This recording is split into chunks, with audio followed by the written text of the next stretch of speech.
This is a lecture on substantial performance. Now, step one is to place substantial performance in its proper place in the law of contracts.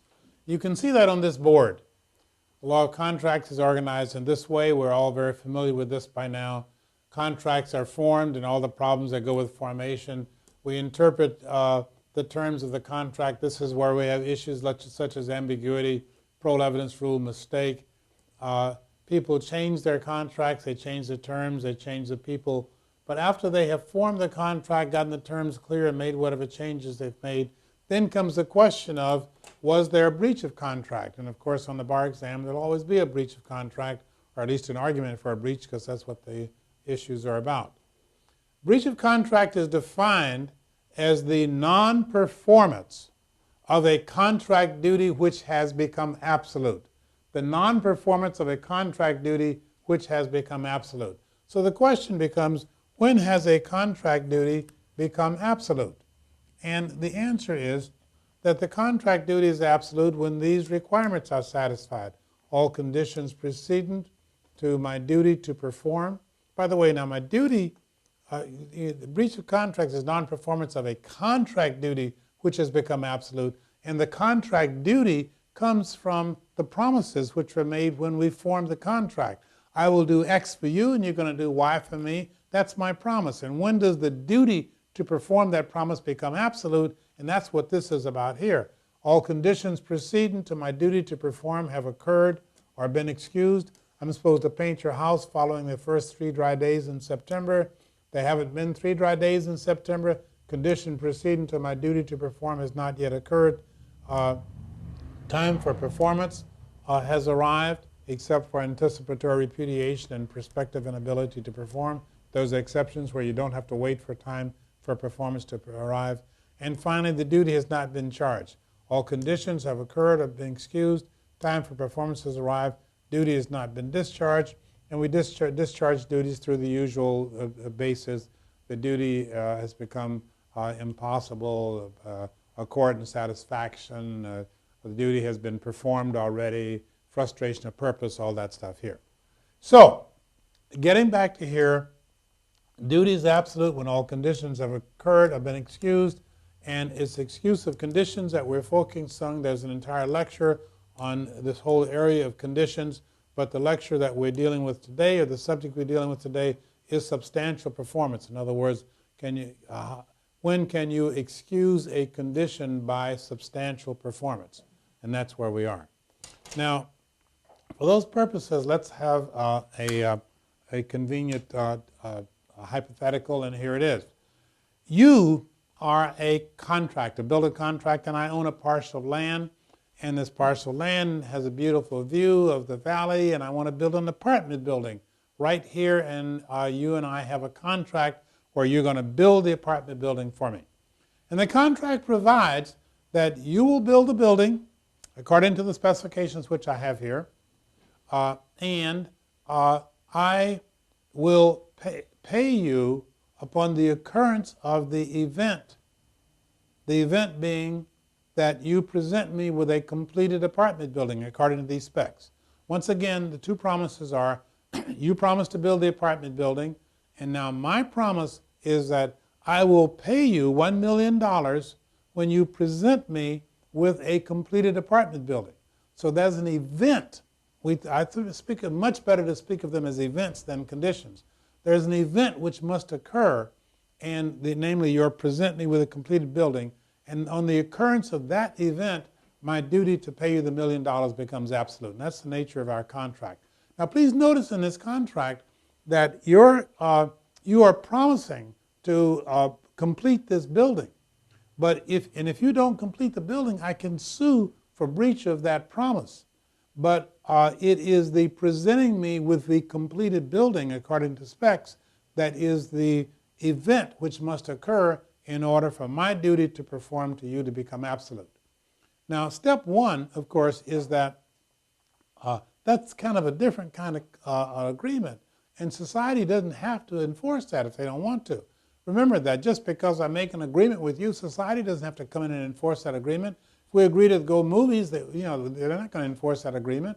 If I make an agreement with you and it's a product of fraud, duress, mistake, lack of capacity. I make an agreement with a 3-year-old kid. Society doesn't have to come in and enforce every agreement that I make. And it's likewise with these cases where there is an event which must occur before I have a duty to pay you. So you and I agree that when the event occurs, I have a duty to pay. Is society willing to enforce that kind of an arrangement? The answer is yes. The society has decided they want to do that because we can make some more sophisticated arrangements. So, but just like society doesn't have to enforce every agreement that we make, when the deal is that I'm going to pay you when an event occurs, society is going to take a look at those events which have to occur. And they're going to say, well, now, wait a minute. When I say I will pay you on the occurrence of certain event, the event can be absolutely anything at all in the world. And you can see how that can kind of get out of hand.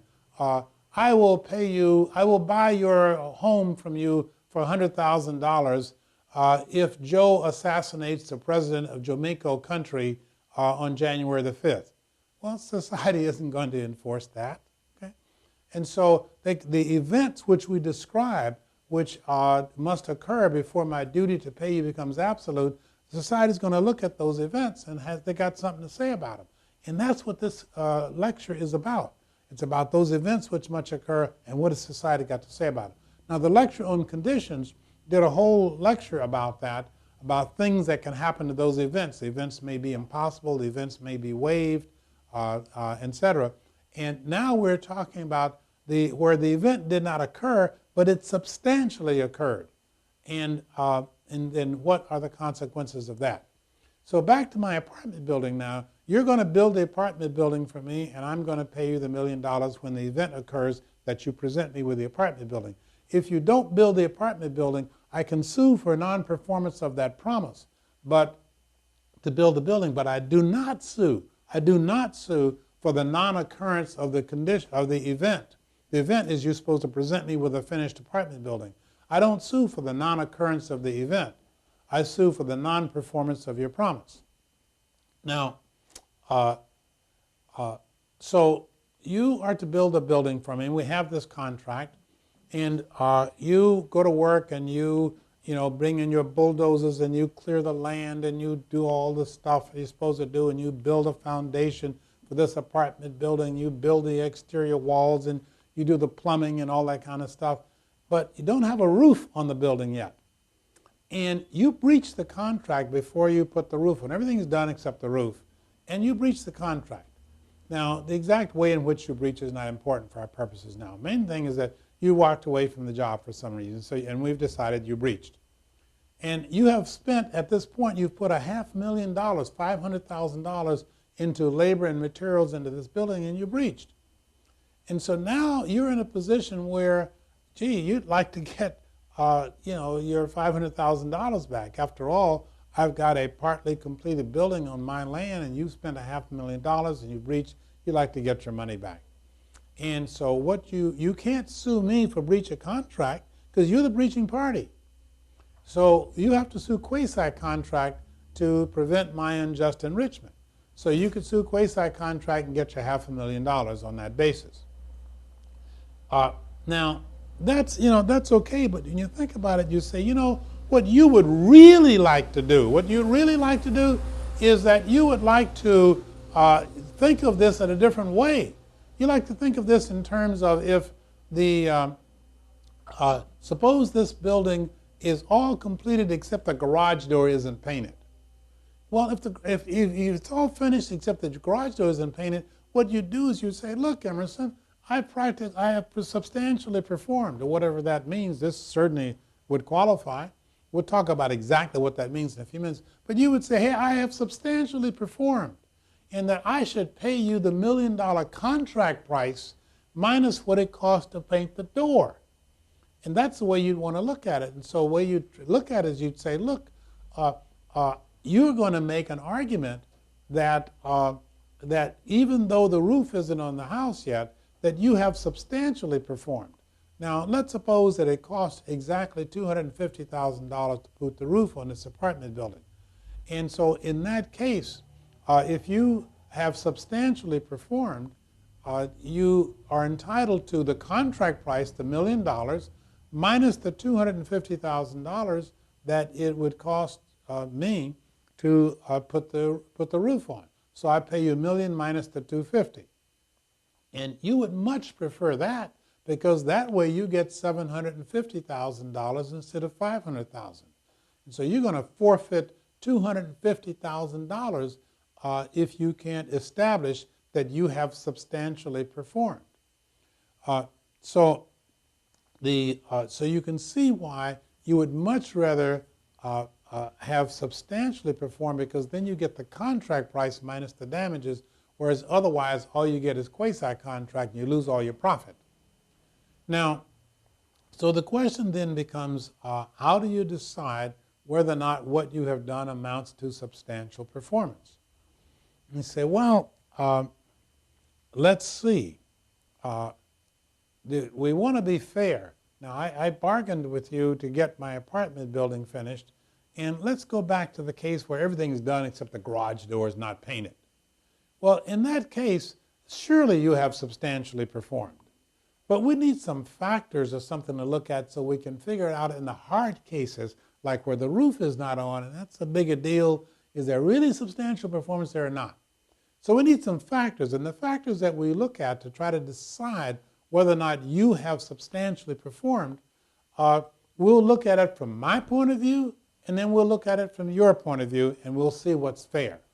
Because as a builder, you want that $250,000 profit. So you'd like to prove you have substantially performed. So what factors would you take into account in making that decision? Well, factor one, let's look at it from my point of view and your point of view. From my point of view, I got into this contract with you to get a certain benefit, something I wanted. It's the only reason I got into the contract. I want my apartment building finished. And so factor one would be, well, how much of the apartment building have I already received? Whatever I was bargaining for, how much of that benefit have I already received? And that's important in deciding whether or not I should pay the contract price or not, whether or not you have substantially performed. Second factor we look at is if you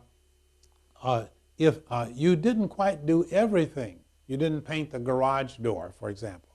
If you didn't quite do everything, then can the discrepancy, the minor breach, obviously if you've only substantially performed, you have committed a minor breach. That's not a question. So if you only substantially performed, you've committed a minor breach. If I get damages for that minor breach, get money, will the money damages compensate me enough so I can get everything I wanted? If you didn't paint the garage door and you've committed a minor breach and I pay you the $1 million minus the cost of getting the garage door painted, I can get somebody to paint the garage door and I got everything I wanted.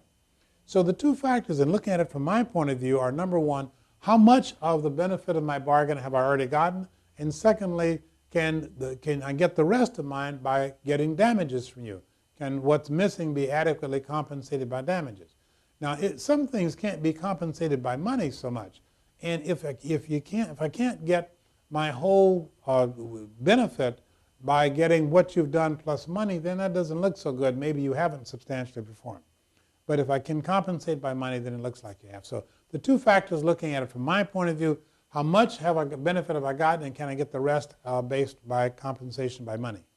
Secondly, let's look at it from your point of view. Okay, from your point of view, how much have you done? Because we're trying to be fair now. How much of this work have you actually done certainly is a factor.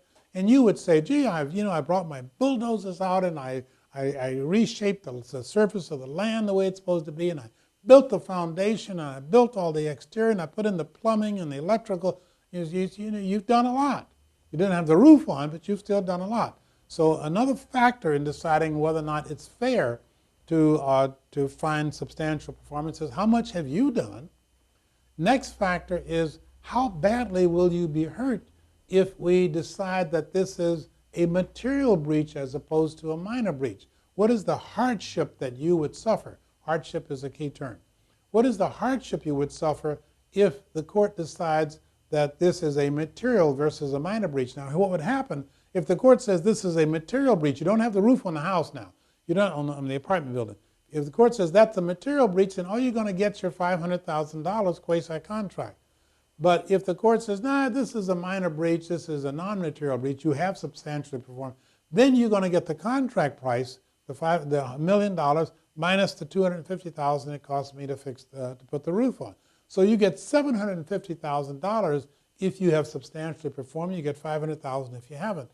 And so the hardship that you would suffer, you would forfeit $250,000. You forfeit whenever you sue quasi-contract, you're forfeiting your profit, of course.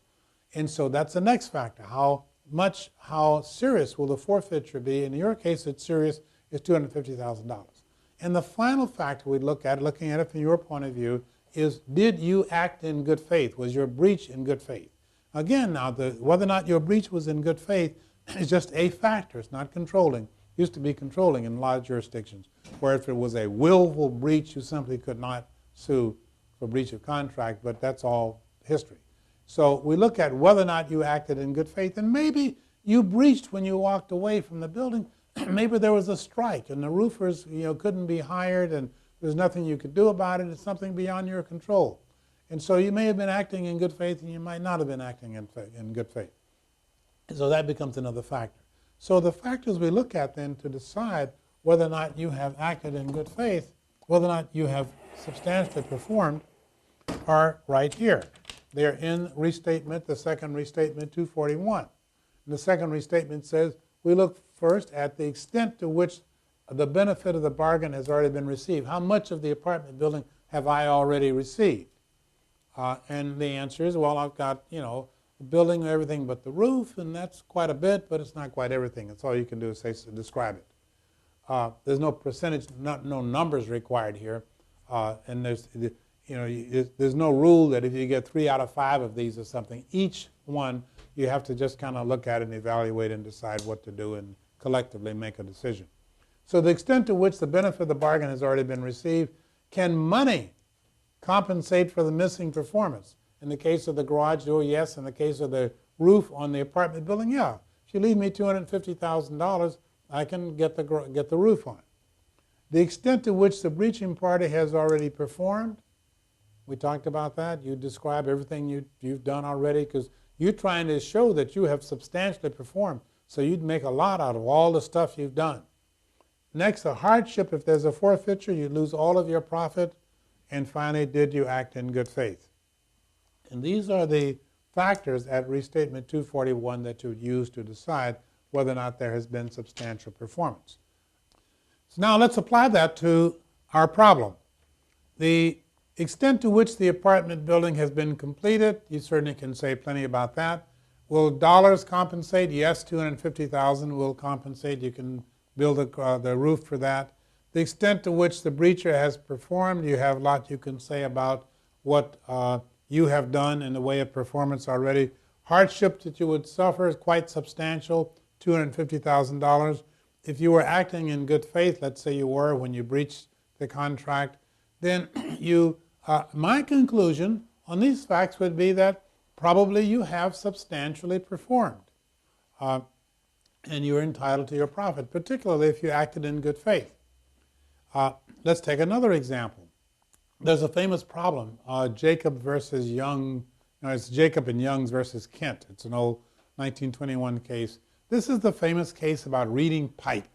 And this is a case where the builder was supposed to use reading pipe throughout the structure and had used it on part of the structure, some 40% of the structure. So in the other 60% of the structure, the builder did not use reading pipe. And so the owner sued. The owner really was suing in bad faith, but that's not important in this problem. And the question was, did the contractor substantially perform in that case? Well, the extent to which the owner received the benefit of the bargain, well, the owner wanted to finish building with a particular type of pipe, got a different kind of pipe, but the pipe was basically of the same quality. So you can say a lot about the owner got basically everything they wanted. Can you compensate in dollars? Well, it's unrealistic because there's no difference in the dollar benefit that the owner received. Not much more you can say about that. The extent to which the breacher has performed, well, this person finish the building. They just got these pipes inside the wall that are a different kind of pipe. Hardship, if you call it a forfeiture, well, yes. The builder would then have to rip out all these walls and put the correct kind of pipes in. Was the builder acting in good faith? Probably yes. And the court decided in that case that the builder had substantially performed, and so the owner had to pay the contract price minus whatever damages resulted from using a different kind of pipe, and there was basically no damages for that. So in that case, you would find substantial performance. Now let me give you one more example. This was a case where you, the builder, you are building a tent on my property, a large tent, because there's going to be a big ceremonial event, and this tent is costing $50,000 to put this tent up. It's a big deal. And you're supposed to finish by June 1st. That's the deal. And in fact, the way the contract reads is I will pay you on the condition that you finish by June 1st. So now you finished June 3rd. And so you can now say a condition precedent to your duty to pay me that the event was supposed to occur. I was supposed to finish by June 1st. That's the event that's supposed to occur. And when that event occurs, I'm supposed to pay you, but that event did not occur, and it's never going to occur. So your position is you don't have to pay me because the event which I don't have to pay you because the event which was to make my duty absolute was that you present me with a finished tent on June the 1st, and you didn't, and you can't. And so you can't sue for breach of contract because you're the breaching party. So what do? You sue quasi-contract, and let's suppose this is a $50,000 project, and there is a $10,000 profit in it for you, and so you can do the whole job for $40,000. You expect a $10,000 profit. Now, on January the 2nd or 3rd, June the 3rd, you're 2 days late, you have finished the project. So you can only sue me for quasi-contract. Now, and so you're going to get your $40,000 and lose a $10,000 profit. That really, now, if we didn't have any real special reason for needing this building finished, or this tent finished on June the 1st, that seems grossly unfair. Now, if we had a powerful reason, there's a wedding on June the 2nd, and you got to have this business finished, or business building finished, or the tent finished on June 1st, or it's useless, that's different. I'm talking about the case where there really isn't any substantial reason as to why it needs to be finished on June 1st. Could have been finished anytime in early June. And so now I am forfeiting my entire $10,000 profit because I'm 3 days late, and the 3 days were not particularly important to you at all. And you can see, well, gee, that doesn't seem fair. And so, again, we resort to substantial performance, and the argument is that I have substantially performed. You go through these factors. I have substantially performed, and therefore I should be paid the contract price, the $50,000 contract price, minus whatever damages that you incurred from the 2 days of late performance. So we see how that works, but we need to see how we would describe this in terms of the law of contracts. We're doing that to some extent already. But what I want to point out to you is that the way you look at this is that the society looks at these events which must occur before my duty to pay you is absolute. Society looks at these events, and I was telling you earlier how society, can scrutinize these events. They don't have to use every event that I named in the way I want them to use it, because they can produce some real unfair circumstances. And here we have one of those, because the tent was supposed to be finished on June the 1st. It was finished on June the 3rd, and now I'm going to suffer an entire $10,000 loss of my profits because I finished 2 days late and it didn't mean anything to you. Okay. Well, the public could look at that. By that I mean the court system would look at that and say, well, now wait a minute. Enforcing that, requiring the occurrence of that event that I finished on June the 1st results in a disproportionate forfeiture. That's the technical term for it, disproportionate forfeiture. I'm forfeiting my entire $10,000 profit, and you get nothing out of it. That's a disproportionate forfeiture. And I can think of lots of circumstances where it's a disproportionate forfeiture. Take the case where you finished the apartment building that we were building earlier. Everything except the garage door is not painted. And so now you sue me for payment, and I say, gee, I don't have to pay because the event which is supposed to occur is you're supposed to present me with a finished apartment building. You didn't do that because the door hasn't been painted yet, so I don't have to pay. And if you paint the door, I'll find some other little thing wrong. So it'll take you a long time to get your $1 million out of me. And so you can see that letting me drag it out like that by pointing to these little picky things and not paying you, that results in also, you mean that delay. Besides that, if we call this a material breach, so you only get your $500,000, you have suffered a substantial forfeiture, and for no real benefit. If I didn't, if all I need to do is to paint the garage door, you shouldn't have to forfeit all of your profit because the garage door isn't painted. So the point I'm getting at is that when society looks at the events which must occur in order for my duty to pay you to be absolute, when society looks at those events, they will scrutinize those events and say, hey, look, now, we don't have to treat this contract. We can just refuse to enforce certain ones of those. If they're going to produce an unfair forfeiture, a disproportionate forfeiture, we can just say, no, we're not going to do that, society. And so I finished your tent 3 days late, and you want to keep my $10,000 profit, and society says, no, we're just not going to do that. And so how do you say that legally? How do you accomplish that legally? The way the society accomplishes that legally, they say, look, the event which was supposed to occur in order for my duty to pay you the $50,000 for the tent was a completed tent by June 1st. And that condition didn't occur, that event didn't occur, and society says, well, here's what we're going to do. We're just going to refuse to enforce that. And requiring me to finish by June 1st or lose everything, say that will produce unreasonable forfeitures in lots of circumstances. You tell any building project, finish by a certain date or lose all of your profit.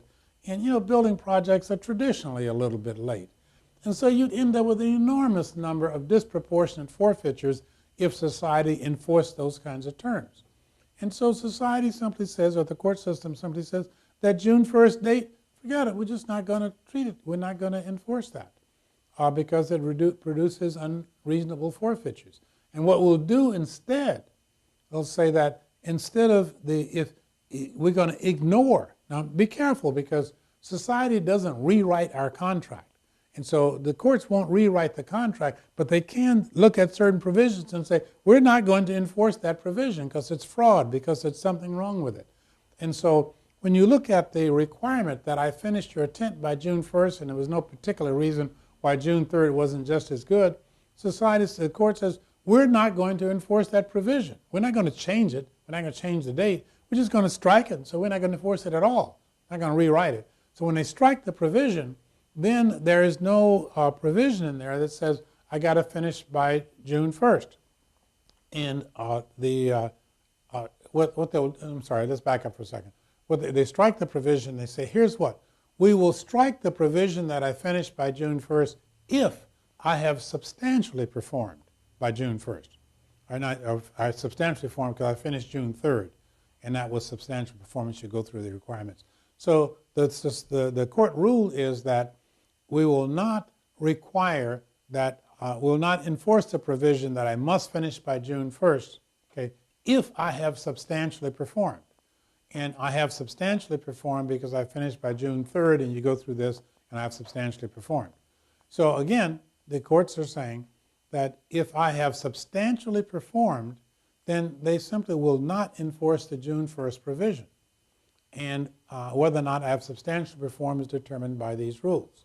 And so if I have substantially performed, then on June 3rd, I get the $50,000 minus the whatever damages you incurred by the 2 days late performance. And the same thing with the apartment building. If I have substantially performed, I get the contract price minus damages. And the way that is done legally is they simply strike the provision that we've put in there. I must finish by June 1st or something. If that condition, the event that we put in there, the occurrence of that event was not really, really important, something we actually recognized and bargained for, that's specifically what we wanted, then we'll just strike it, and if I've substantially performed, then that excuses the condition, and what I have to pay you is the contract price minus damages. Now, so we understand how that works. And the situation that I want to call to your attention next is the one where the apartment house that you were building for me, where you substantially performed. Let's go back to the case where you've got, it's closer than with the roof missing. It's pretty close to what was supposed to be. But the situation this time is a little different. Situation is different because this time I'm making a movie. The reason I'm building this building is I'm making a movie. And this movie is a time period movie. And this building you're building is supposed to look like the building from that time period. We've gone to a lot of trouble to make it look just like the building from that time period, so when my cameras go off, you can't tell the difference. And so that's the way I want the building to look. Substantial performance will not do. When I have a wedding that's supposed to occur on June 2nd, and I'm saying get the tent up and operational by June 1st, substantial performance will not do. So there's some situations where we are really bargaining for that specific thing, and substantial performance really won't do because we wanted that particular thing. We bargained for that. It's a material provision of the contract. In those cases, you should get what you want. I want the apartment building to look the way it's supposed to. I want the tent finished by June 1st. In those cases, the courts will not, substantial performance will not do. You got to do exactly what the contract says. And those are the cases we say they are express conditions, is what we call them. They're express conditions. We expressed the event which must occur, and we really, really mean that event must occur because that occurrence of that event was a substantial, a material part of the bargain, and we knew it from the beginning. And it doesn't produce disproportionate forfeitures because the person who is bargaining for the apartment building, you're bargaining to build a building, you understand from the beginning that you've got to do exactly what these plans said for the reason I mentioned. You're building the tent, you understand you've got to finish by June 1st because of those reasons. So you bargain. So we're not causing a disproportionate forfeiture because people understood from the beginning and bargained accordingly. So that's what the doctrine of substantial performance is about. There's a case that was tested on the bar exam where a house was to be painted by September the 1st. And the painter ran into a lot of problems with bad weather and stuff and did not finish until September the 20th. And the owner then was in the position of saying, well, you didn't finish by September the 1st. The event which is supposed to occur to make my duty to pay you absolute did not occur. I don't have to pay. You can sue quasi-contract. And in that case, the painter would lose all of the painter's profit. And so the question really is, did the painter substantially perform? The painter was 20 days late, and you had to go through the factors and decide whether or not the painter had substantially performed.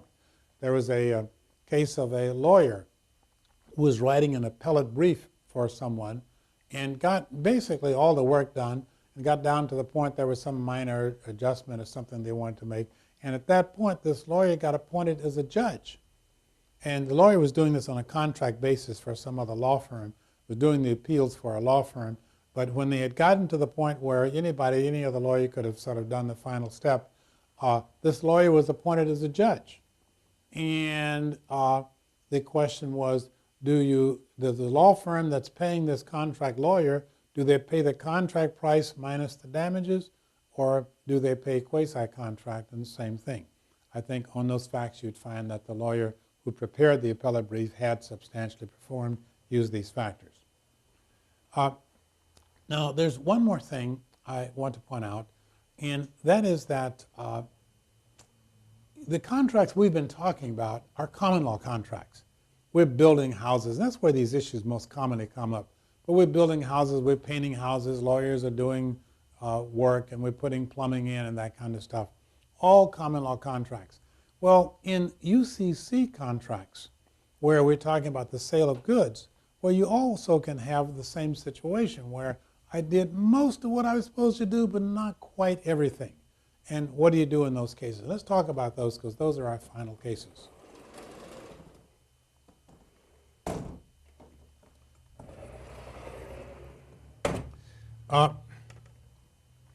In those cases where it's about the sale of goods rather than if it's common law, then we would use the substantial performance doctrine. We've been talking about that doctrine, so you know what to do there. But if the contract is not a common law contract but a UCC contract, what do we do when a person does almost everything they're supposed to do but not quite everything? And that's covered at UCC 2-601, and it is the perfect tender rule.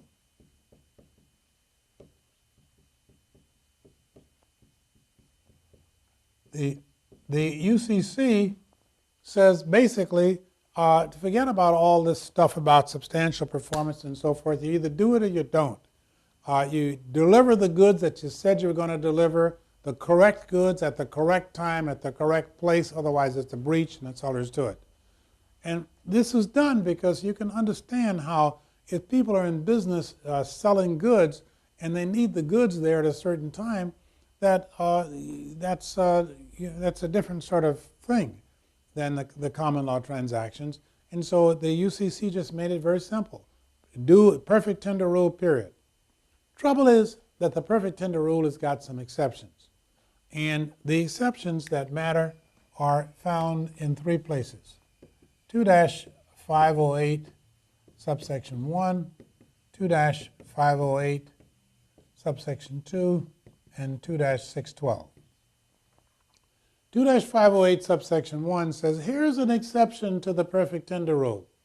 And the exception is, if I shipped the goods to you and they got there early before time for performance, and now I find out it's the wrong goods, it's non-conforming goods, normally that's a breach at the moment that you get them. It's a breach right then. But we make an exception, says, well, you got them and it would normally be a breach, but if I find out about it and I can send you the right stuff and you get it in time before time for my performance, then that's not going to be a breach. And that makes sense. So this is the case, 2-501 is where I cured before time for performance. Secondly, 2-508 subsection 2. Now this is the case where when I sent you the goods that you asked for, I thought that, I didn't have the goods you wanted, but I had some sensible reason for believing that you would accept these substitutes. And when you received them, you said, no, I don't want these substitutes. No, I thought you'd be okay. And so, but in that case, again, the minute you get the wrong goods, technically that's a breach, but we excuse that breach by saying, if I can correct it in time, you got the wrong stuff, but if I can send you the right stuff before time for performance is over, that's another exception to the perfect tender rule. And finally, 2-612 says, in these installment contracts, now this is important. In an installment contract, let's say I'm supposed to do stuff for you 10 times. I'm delivering widgets to you for 10 months in a row on the first day of every month. And that's my installment contract. I deliver, you pay, I deliver, you pay, I deliver, you pay. Now, in the installment contract, let's suppose on the 7th installment, my delivery was 1 day late, or I had something else was slightly wrong. Well, under the perfect tender rule, if that's a breach, the minute you get this wrong stuff, and it would be a breach of the entire contract, the entire 10-month contract, because the 7th delivery was 1 day late. And the court's saying, well, I'm not sure we want to do that. And 2-612 says that's not a good idea. What we're going to do is the following. If my 7th payment, 7th delivery, is defective in some way, and that would be a breach, that we're not going to let that be a breach of the entire 10-month contract unless, number one, the rule is that if the breach can be cured, and if I give you some assurances that I will cure it, and the breach does not impair the entire contract for some reason. Now, the breach on the 7th installment didn't ruin the entire contract, which generally is unlikely. Okay, then that's not going to be treated like a breach of the entire contract in these installment contracts. Otherwise, you could wipe out the entire installment contract with one a little bit defective installment. You said, no, we're not going to do that unless this little bit of installment ruins the entire contract, substantially impairs the entire contract, and I refuse to cure it, or it can't be cured. Now, if I performed a day late, and let's suppose that the day late didn't really matter to you, so it didn't ruin the entire contract, you say, well, yeah, but that cannot be cured because if I delivered a day late, I can't go back and deliver a day early. The time's already passed. So how can I cure that? And the answer is that, well, if it didn't matter that much to you, just pay you a little bit of damages for performing late, or just excuse it. If it really didn't matter that much to you, I promise you that I will not do this anymore. The rest of it will be on time from now on, or something of that sort, where you've got a little bit of late performance and it can't be undone. My assurance that it will be done properly in the future would probably be sufficient. So when we have a UCC rather than the common law, the rule is perfect tender. These are exceptions to the perfect tender rule. First exception is that I can cure it in time. The other one is I thought the stuff I was sending to you was okay. It wasn't. I can still cure it in time. And 612 is the installment contracts. Now, that's what substantial performance is all about. I think that you are so well informed about substantial performance at this point, but let's go through it quickly. You understand that when there has been the reason people want substantial performance as opposed to a total breach because they're going to lose their profits if they don't. How do you decide if there has been substantial performance? Go through these factors, and say something about each of the factors and reach a conclusion. And don't forget that if there might have been substantial performance and there might not have, when you go through these factors, you should go both ways at the end of your analysis. That if there was substantial performance, here's the results. If this was a material breach, here's the results. And that is the end of the lecture on substantial performance. I really think that you understand the material well. Understanding it is important. Of course, we talk about in terms of conditions occurring rather than the event occurring, but it's better to understand it in terms of the event occurring and how you substantially, you cause the event to substantially occur, not perfectly. The apartment building isn't perfectly presented, but it is substantially present, and that's sufficient to excuse the condition, and you pay contract price minus the damages. That's the end of this lecture. I really think you know the material well, and good luck.